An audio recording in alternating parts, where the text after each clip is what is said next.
Hello and welcome. This is from the CBN. We bring to you weekly reports and expert analysis of the actions, policies and economic initiatives of the Central Bank of Nigeria. I am Uliye Misidada. The year 2021 has been an eventful one, and we are grateful that you are here with us on this last day of the year. In this episode, we'll look back at some of the happenings, policies and issues at the Apex Bank that defined the year 2021. Stay tuned. We'll be back shortly.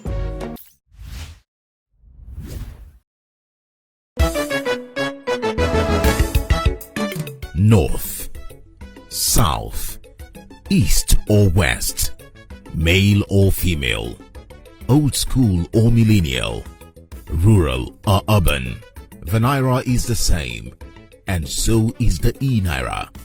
The e-Naira is a legal tender issued by the Central Bank of Nigeria. So, let's embrace it. The e-Naira will foster financial inclusion, improve access to credit, facilitate cross-border remittances, and it's easier to transfer. E-Naira, same Naira, more possibilities. This message is from the Central Bank of Nigeria, CBN.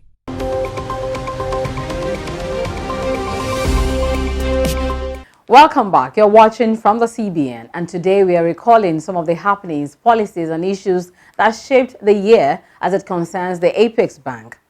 The CBN Governor, Mr. Godwin Emefiele's cautious optimism that Nigeria would exit recession in the last quarter of 2020 was confirmed in January when the National Bureau of Statistics released figures which showed that there was a 0.11% GDP growth in the economy in quarter 4 of 2020. He talked about this during the January MPC meeting press briefing. You said that I was in November MPC that I was cautiously optimistic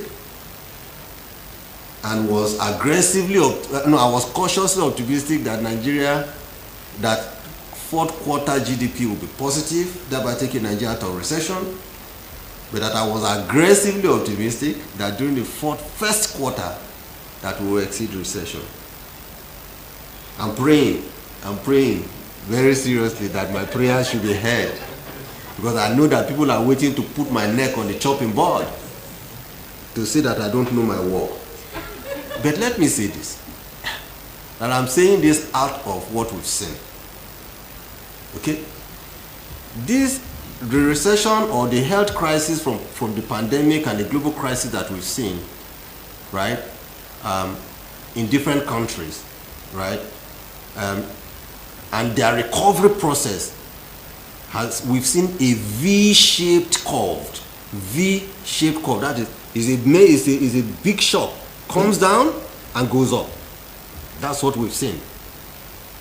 And we do not think, with what we are doing, in both monetary and fiscal authorities are doing, we do not think Nigeria will be an exception. Nigeria's GDP growth has since continued on an upward trajectory, standing at 4.03% in the third quarter of this year, 2021.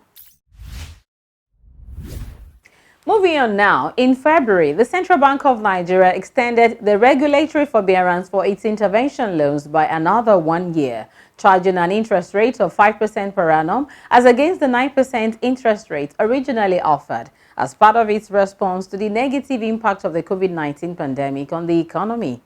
In another development, the CBN ordered banks and other financial institutions in the country to stop facilitating cryptocurrency transactions, instructing them to close accounts of individuals or entities engaging in cryptocurrency tradings. The regulation had been in place since January 2017, but the February circular issued by the CBN generated much reactions from different quarters. Also in February, the CBN announced its plan to reposition the Nigeria Commodity Exchange into a commercially viable platform in Nigeria for delivering efficient pricing of agricultural produce and contributes towards the development of the agri sector. CBN Governor Mr. Godwin Emefiele held an inaugural meeting with the steering committee constituted by President Muhammadu Buhari to put in place an enabling framework for the repositioning. There are still significant challenges within the Nigerian agricultural commodity value chain that would need to be addressed in order to accelerate investment and productivity in the agri sector. Some of these challenges include A, poor infrastructure and logistics, which impede the movement of produce from farm to market, and or processing centers, resulting in massive shortage and revenue losses to Nigeria's farmers. B, limited storage and preservation facilities. C, lack of adequate liquidity to support offtake of agricultural goods. D, unavailability of pricing information to market participants. E, activities of middlemen who currently aggregate commodities with the sole aim of manipulating prices for their selfish gains. Distinguished ladies and gentlemen, these core issues that affect Nigeria's commodity market must be addressed frontally in order to properly harness the benefits that the agricultural sector could provide to our country and our economy. There is no doubt that an effective and efficient commodity exchange ecosystem has a critical role in achieving the aforementioned objectives through its provision of an organized platform for farmers to trade products in a transparent and an efficient market. The Anchor Borrowers Program, a flagship intervention initiative of the Apex Bank, clocked 5 years in March. Governor of the Central Bank of Nigeria, Mr. Godwin Emefiele, at the unveiling of rice pyramids in Kebbi State, where the announcement was made, said the Anchor Borrowers Program, ABP, had emphasized the need for all stakeholders to sustain efforts championed by the bank to galvanize agricultural production towards meeting the requirements of Nigeria's growing population. He noted that the ABP, which is an essential part of President Muhammadu Buhari's drive for economic diversification, had improved the fortunes of rural farmers, transforming agriculture into a potential economic growth vehicle. As an essential part of President Muhammadu Buhari's drive for economic diversification, the Anchor Borrowers Program has catalyzed Nigeria's rural economy and has transformed the perception of agriculture as a tool for economic empowerment to a sustainable income-generating activity for our rural dwellers with significant potential for growth.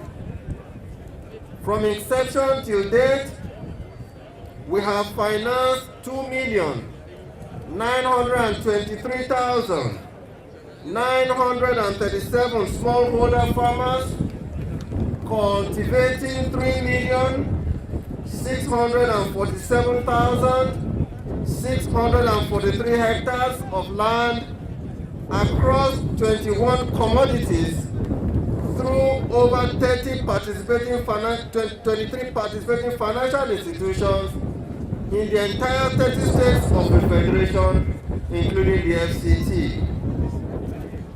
Our experience over the last 5 years has led to significant improvement in the execution of this program. We have added several layers of control to improve on transparency and accountability amongst all stakeholders. And what you are witnessing today is a demonstration of the growth that has been attained in the country's agricultural space. It is important to note that we are still a far cry from attaining perfection, but the emerging results from the program reaffirms our belief in the potential inherent in our agricultural sector. And we are constantly engaging farmers to enhance their trust in this system by rewarding farmers with good repayment records, while facilitating an effective market linkage with millers for the uptake of their output. in support of the growth recorded in this drive to attain self-sufficiency in food production and to moderate prices of agricultural commodities. Mr. President has approved the resuscitation of Nigeria's commodity exchange, and the CBN, in partnership with other stakeholders, will be committing at least 50 billion naira to this initiative. In March also, the CBN Naira for Dollar scheme, an incentive to boost inflows of diaspora remittances into the country, was introduced. With the scheme, diaspora remittance recipients are rewarded with an extra 5 naira for every dollar wired through the official routes. Governor of the Central Bank of Nigeria, Mr. Godwin Emefiele, along with other top officials of the bank, received the Visiting Director General, World Trade Organization, WTO, Dr. Ngozi Okonjo-Iweala, at the bank's headquarters in March. Mr. Emefiele called for the support of the WTO in protecting local businesses so as to create jobs and boost efforts at moving the economy away from largely depending on oil revenues. Nigeria is a country that needs help, and I dare say help from WTO, and we would work with you. We do know, one way or the other, people may have seen or said a few things about the way we've conducted our trade, but I think it's important for me to say that some of those things have been done to also help. I know people don't like to use the word protect our own industries, but we're trying to say that we need to give a chance to our own local industries to grow. We need to give a chance for our local industries to create jobs and employment. The unemployment rate in Nigeria, and I dare say, is very high. Our youthful population of people of the age of about 18 to about 40 is almost close to about 60% of our population. You can use that to your advantage. You could also use that to your detriment. The fact that we need to create jobs for this set of people, we need to create an enabling environment for this set of people to live a gainful life, means that we have a responsibility to do so. And in doing so, we would need the support of institutions like yourself to work with us. As envoy of the WHO working on trying to get these vaccines here, you called, you were concerned, you said what could the private sector do, and we talked about their help in logistics. Because once the vaccines arrive, distributing them properly is also a very difficult thing, and I really want to congratulate you on having assisted to make that happen. This is a very good thing. I'm working with the private sector to raise the substantial amount you did to make sure that our people have access. So thank you for doing that, and congratulations on that. We should ask ourselves the questions you raised, Governor. Why is it that the pharmaceutical companies that opened here struggled and closed? What are we doing to make sure, as you said, this doesn't happen? What are we doing to see that our own domestic manufacturers of pharmaceuticals have the appropriate environment they need? We've now seen what happens. If you have this pandemic and you don't have some ability to provide, you have to wait. The Central Bank of Nigeria in April queried the then chairman, First Bank of Nigeria Limited, Mrs. Ibukun Awoshika, and the bank's board of directors for hastily removing the MD CEO and failing to give prior notice to the CBN before announcing the management change in the media. The Apex Bank had earlier expressed concern over First Bank's non-compliance with regulatory directives to divest its interest in Honeywell flour mills at the time, despite several reminders. Consequently, on Thursday, April the 29th, CBN Governor Mr. Godwin Emefiele announced the reinstatement of Mr. Shola Adedunton as the MD CEO First Bank of Nigeria Limited and the immediate removal of all members of board of both First Bank Holding and First Bank of Nigeria Limited. Following further review of the situation and in order to preserve the stability of the bank so as to protect minority shareholders and depositors, the management of the Central Bank of Nigeria in line with its powers conferred on it by the Banks and Other Financial Institutions Act 2020, has approved and hereby directs as follows. 1. Immediate removal of all the directors of First Bank of Nigeria Limited and First Bank of Nigeria Holdings PLC. 2. The appointment of the following persons as directors in First Bank of Nigeria Limited and First Bank of Nigeria Holdings PLC. For the Holdco, 1. Chairman will be Remi Babalola. 2. Dr. Fatade Abiodun Oluwole. 3. Kofo Dosekun. 4. Remi Lasaki. 5. Dr. Alimi Abdulrazak. 6. Alhaji Ahmed Mudibu. 7. Alhaji Khalifa Imam. 8. Mr. Peter Aliogu. 9. Uke Eke, Managing Director. For the bank, we will now have from today Chairman as Tunde Hassan Udukale. 2. Tokumbo Martins. 3. Uche Nwokedi. 4. Adekunle Shonola. 5. Isioma Ogodazi. 6. Ebenezer Olufowoshi. 7. Shaya Elijah Dodo. 8. Dr. Shola Adeduntan, Managing Director and Chief Executive Officer. 9. Benga Shobo, Deputy Managing Director. 10. Remi Oni, Executive Director, we understand, had just been appointed Chairman of PENCOM and has proceeded on terminal retirement or terminal leave. So we will expect that this board will fill this vacancy shortly. 11. Abdullahi Ibrahim, Executive Director.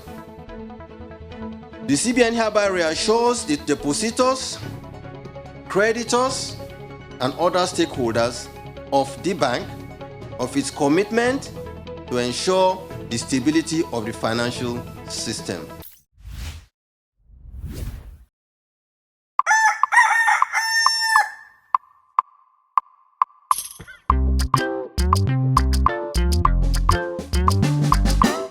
Up until a few years ago, Nigeria produced far less than it consumed, spending up to $22 billion annually on importation. Then came the import policy by the federal government. Now, to survive, the nation must learn to be self-sufficient. And so far, we are on the verge of achieving this through the intervention of the Central Bank of Nigeria and other stakeholders in support of local farmers and efforts of value chain entrepreneurs.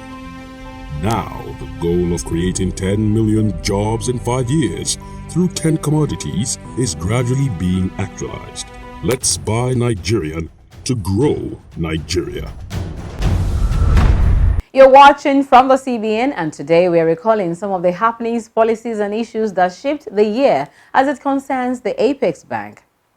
On Thursday, May the 6th, during the unveiling of the very first maize pyramids and flag-off of the 2021 maize wet season farming under the Anchor Bearers program in Katsina State, CBN Governor Mr. Godwin Emefiele urged the youths to embrace agriculture, declaring the bank's readiness to offer them necessary support, while also reiterating the bank's opposition to the importation of maize. Mr. Emefiele said the youth could leverage on their talents and technological tools to improve farm productivity and deliver agricultural produce to markets across the country. Any attempt by anyone to import maize into Nigeria will continue to be frustrated by the Central Bank of Nigeria. The maize available on this ground will be sold to reputable feed processors This will in turn impact positively on current poultry feed prices, as over 60% of milk produced in the country are used for producing poultry feed. We've been working with the state government to provide land, but most importantly is partnering with the research institutes. The research institute in Zaria has just recently released a seed that can do 8 metric tons per hectare. We typically do between 3 and 5 metric tons per hectare. So we're going to be partnering with them in 2021 to look at how we can multiply those seeds and then eventually use the same size of land to double output. So we're partnering with all the stakeholders in the maize agri space, not just the research institutes, but also the seed suppliers, Seedco, Value Seeds, and others who provide seeds to the various farmers, to look at how we can improve productivity, which is one of the key things that the governor has asked the development finance team to really do in 2021. Use the same size of land, and almost double productivity and then output, so that we can meet demand not only for maize, rice and other staple crops that we produce in Nigeria. In June, Nigeria attained self-sufficiency status in urea fertilizer production through the support of the Central Bank of Nigeria. This feat was confirmed during the visit of the CBN Governor, Mr. Godwin Emefiele, and a team of top bankers in the country to the Dangote Fertilizer and Petrochemical Facility in Ibeju-Lekki, Lagos. This journey is a journey that not too many people believe would come to light today. It's a journey for the building and establishment of, for now, it is estimated to cost about $17 billion refinery, petrochemical and fertilizer plant. It's a 3 million tons urea plant.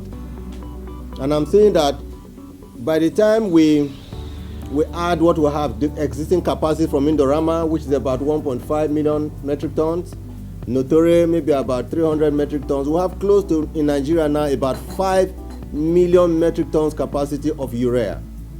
What does this mean? And Nigeria needs barely 1 million, or even if we want to exaggerate it, 1.5 million metric tons of urea. So we have potential to export at least 3 to 3.5 million metric tons of urea to different parts of the world. Nigeria now ranks amongst the leading, if not the leader, in the production of urea in the world. This, for me, is a story that I said earlier, no one would have believed would happen in Nigeria. I'm very extremely delighted that we were able to have a field of urea. And I'm saying the Nigerian agricultural sector will continue to blossom, will continue to see the massive growth and yield in agriculture can continue to improve. Governor of the Central Bank of the Gambia, Mr. Boa Saidi, led 7 other top officials of the bank on a 2-day visit to the Central Bank of Nigeria, Abuja, in June to study and acquire knowledge from the policy and management practices of the CBN. Both central banks discussed areas of possible collaborations. When I took over, I realized that first we need to restructure our central bank. And when the restructuring took off, we got the document ready. By end of June, inshallah, we'll have our board meeting to implement the recommendations of the committee on restructuring. I am saying this because I ran the idea by the IMF first rep in the Gambia. And he said, oh, Governor, you should send this to the IMF first so that they give you comments before you implement. I said, Momodu, I'm not sending anything to the IMF. I'm sending it to CBN, followed by a visit. And then we learn from that.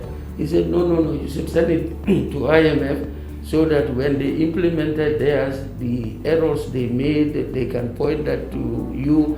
I said, that would be a third party. I'm sitting with my brother and he'll tell me what they've gone through. And that's why we are here. We really need assistance and exchange of ideas on IT modernization, applications, and cyber security, and also how to investigate cyber crimes. Another area is legal. There we need to exchange ideas on legal compliance.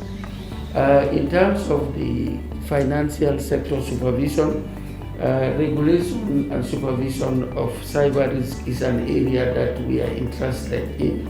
Fintech also is a new area, how you do supervision and regulation in that area, stress testing, and also we want to learn from you how you move from Basel I to Basel II and III, and policies and practices on outsourcing and other areas. So these are areas that we need assistance, currency management also. Right now, we have a situation where we are running very low on currency. We realize that you print your own currency, and I asked about security, and he assured me that you have top of the line security features. So this is another area I would want us to exchange ideas and have discussions on how possibly, if we decide to go with you, how we can collaborate with your assistance to be printing our currency. That's all from the CBN this week. We hope to bring you the concluding part of this special edition of the program in our next episode. Meanwhile, download the eNaira wallet if you haven't already.